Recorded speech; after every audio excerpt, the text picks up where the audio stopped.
All right, parents. So the topic today is your kid's an all-star, or he's good, or you think he's really good, or whatever the case is. You've got something there where your kid's really taken on to the game.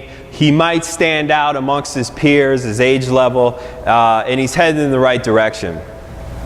I've talked a lot about, the beginning levels, 6 years old to 11, where it's really everybody's just kind of in one big group as far as their skill level, and people are still trying to figure out what position they might play, and they're learning different positions. At 12, 13, the separation starts to come a little bit, and then 14 beyond is pretty much the high school years, and you've really separated everybody. Freshman year of high school is really the beginning of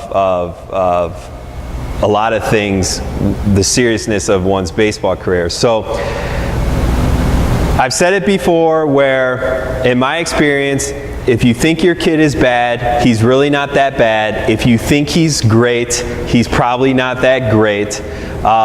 So keep that perspective.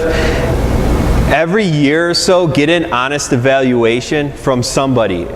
In other sessions, we talk about private instructors and how to seek that out. Find somebody that's going to be fair and honest with you. The best thing I can do to a kid is give him a fair assessment and put all the bias aside and give him a fair assessment of where he stands at his age and development in his baseball career.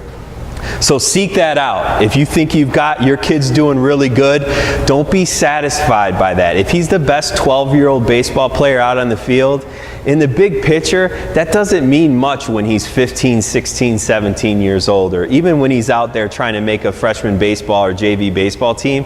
To be the best 11 or 12-year-old baseball player, it is what it is, all right? Don't be satisfied by that. Continue to get evaluations, put them in situations where you're raising the level of maybe competition. Get opinions on your son. That, not somebody that is pulling at you for him to play on some team or whatever, but get a fair assessment of your kid so you know where he stands.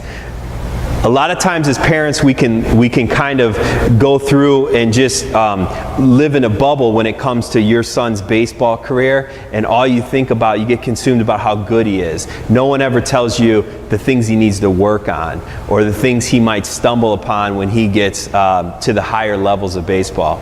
So don't be satisfied on the performance. Baseball comes easy at early ages for some kids. Does that mean they're going to sustain that throughout their career? No. So stay on top of it. Don't get complacent.